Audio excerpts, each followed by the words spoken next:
thanks for having us here and hosting this great event. And, we're extremely excited to be here and know that there's great competition in this regional. All right, as usual, please wait until the microphone gets to you. Please state your name and affiliation. Questions?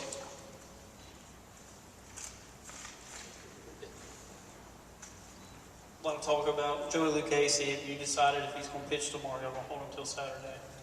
Well, right now, we thought he was going to be able to go tomorrow, and the way it looks, he had a little rough night of sleep last night, woke up a little stiff, and I think it's going to be more of a game time decision for us. Go to the back with Steve. Steve Robertson with Dogs Bite, Kings-based coach. You played a couple of SEC teams this year. What's been your experience with them, and how do you feel like you guys measured up? Well, over the last few years, we've made sure that we've had a few SEC teams on our schedule each year, and great conference. It's a tough conference to play in. A lot of talent.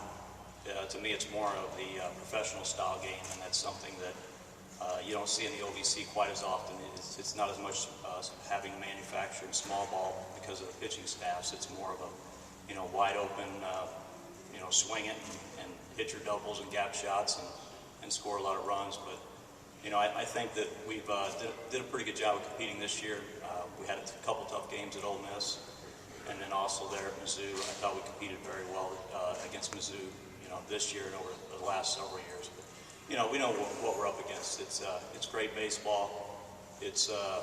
You just can't make mistakes, and that's something that we've been working on all season. We've got some guys that's kind of out of position late in the year, and we hope that we've corrected those problems, and we know that you got to play a really clean game.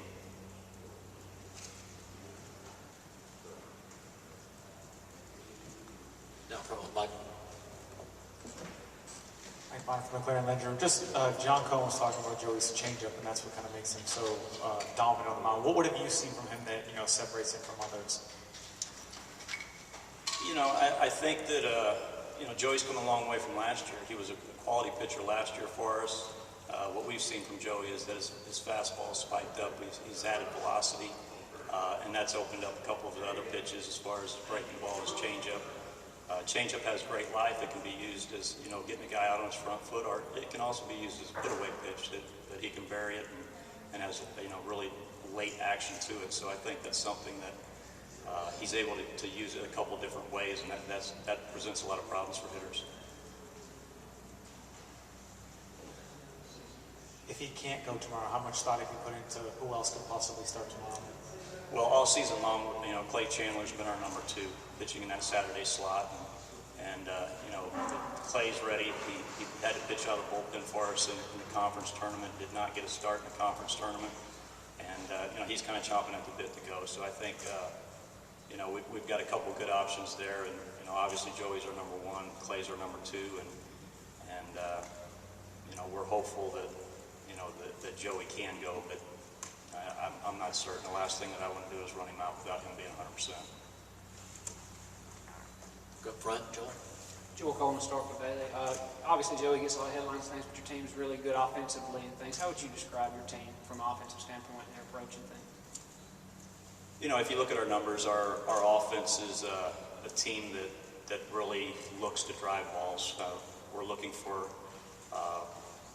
pitches out over a plate that we can do damage with. So we're more of an extra base hit type club, but we also got those guys that can manufacture runs. We can play the small game when we need to, and I think that's what can help us in this regional is the fact that we do have guys that can play small ball as well. Not as many extra base hits are going to be given up against quality pitching. We understand that, and really, I think from an offensive standpoint, we find ways to score other than just hitting the ball over the wall or driving those gaps. So it's the one thing about our offense is our offense has been able to adjust for the most part over the last few years to where we're playing and who we're playing, and I think that's something that's made our offense pretty solid. Coach, in your preparation for facing Mississippi State, what have you seen from them that you can share? Well, I guess the things that I can share is I understand that they're a very good club. They can beat you a lot of different ways. Their offense, they're hitting 312 as an offense, and we know that they can score runs.